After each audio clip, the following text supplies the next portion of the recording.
जिनको फोटोशॉप चलाना नहीं आता या जिनके कंप्यूटर में फोटोशॉप इंस्टॉल नहीं है, वैसे लोगों को अगर पासपोर्ट फोटो बनाना हो तो मेरा ये वीडियो उनके लिए है। आप यह मेरा वीडियो जरूर देखिए। बिना फोटोशॉप के भी पासपोर्ट फोटो बनाया जा सकता है, वह भी बिना इंटरनेट के। जी हाँ दोस्तों, आज मैं आप लोगों को बिना फोटोशॉप और नेट यूज करके आपको पासपोर्ट फोटो बनाने का तरीका बताने वाला हूँ। लेकिन उससे पहले अगर आपने मेरे चैनल को सब्सक्राइब नहीं किया है तो मेरे चैनल को सब्सक्राइब करके मेरे वीडियो को लाइक और शेयर जरूर कर दीजिए, ताकि मेरे वीडियो का लेटेस्ट नोटिफिकेशन सबसे पहले आपको मिले। बिना फोटोशॉप और नेट यूज किए पासपोर्ट फोटो बनाने के लिए हमें सबसे पहले अपना फोटो सिलेक्ट करके कॉपी करना होगा। फिर उसके बाद माइक्रोसॉफ्ट वर्ड ओपन कर लीजिए। जब ओपन हो जाए तो यहाँ से A4 साइज पेज सिलेक्ट कर लीजिए। फिर जब पेज सिलेक्ट हो जाए, उस पेज पर जो फोटो आपने कॉपी किया था उसे पेस्ट कर दीजिए। पेस्ट करने के बाद फोटो अगर बड़ा हो तो उसे छोटा कर लीजिए। फोटो बड़ा या छोटा करने के लिए फोटो के चारों कॉर्नर में से किसी भी एक कॉर्नर पर माउस का लेफ्ट की प्रेस करके रखेंगे और अंदर की तरफ ड्रैग करेंगे तो फोटो छोटा हो जाएगा और बाहर की तरफ ड्रैग करेंगे तो फोटो बड़ा हो जाएगा। तो इस प्रकार से आप फोटो को बड़ा या छोटा कर सकते हैं। लेकिन आप यहाँ पर देखेंगे कि अभी आपका फोटो मूव नहीं हो रहा होगा, एक जगह फिक्स होगा। फोटो मूव करने के लिए फोटो के ऊपर कर्सर ले जाएंगे और माउस का राइट क्लिक करेंगे। जैसे ही राइट क्लिक करेंगे, यहाँ पर कई ऑप्शन देखने को मिलेंगे। इसमें से नीचे रैप टेक्स्ट पर जैसे ही हम माउस ले जाएंगे, फिर से हमें कई ऑप्शन मिलेंगे। अब नीचे से तीसरे नंबर पर इन फ्रंट ऑफ टेक्स्ट पर क्लिक करेंगे।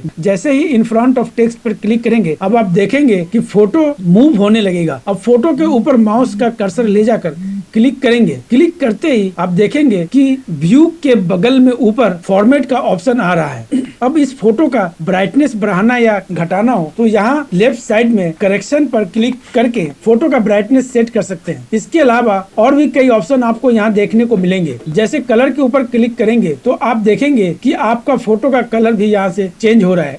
इसी तरीके से और भी कई सारे ऑप्शन यहाँ पर दिए गए हैं। अगर आप फोटो पर बॉर्डर लगाना चाहते हैं या और कोई दूसरा इफेक्ट देना चाहते हैं तो आप यहाँ पर क्लिक करके अपने पसंद का इफेक्ट दे सकते हैं। फोटो क्रॉप करने के लिए फॉर्मेट के ऑप्शन में राइट साइड में यहाँ पर क्रॉप के ऑप्शन पर क्लिक करेंगे। क्लिक करते हैं जो सबसे पहले ऊपर वाला ऑप्शन क्रॉप आ रहा है उस पर क्लिक करेंगे। उस पर क्लिक करके आप फिर फोटो को क्रॉप कर सकते हैं। जब आप फोटो एडिट कर ले तो फोटो को कॉर्नर से पकड़ कर छोटा कर ले या साइज मिला ले। A4 साइज पेपर पर पोर्ट्रेट में हम केवल 6 पासपोर्ट साइज फोटो ही निकाल सकते हैं, तो उसी के हिसाब से फोटो का साइज बना लीजिए। फिर फोटो पर राइट क्लिक करके फोटो कॉपी कर लीजिए। फिर फोटो को 5 बार पेस्ट कर दीजिए। जब पेस्ट हो जाए तो फोटो को अरेंज कर लीजिए और जब अरेंज हो जाए तो A4 साइज फोटो पेपर पर प्रिंटिंग का कमांड दे दीजिए। आप देखेंगे कि आपका पासपोर्ट साइज फोटो प्रिंट होकर निकल आएगा। इसी तरीके से अगर 6 से ज्यादा पासपोर्ट फोटो बनाना चाहते हैं तो एक लाइन में 6 फोटो सेट कर लीजिए और जितना फोटो आपको चाहिए उतना फोटो आप निकाल सकते हैं। तो आज आपने देखा कि बिना फोटोशॉप और नेट का यूज किए भी हम पासपोर्ट साइज फोटो निकाल सकते हैं। उम्मीद है आज का ये वीडियो आपको पसंद आया होगा। अगर पसंद आया तो मेरे वीडियो को लाइक कीजिए, शेयर कीजिए। मिलते हैं अगले वीडियो में, तब तक के लिए धन्यवाद।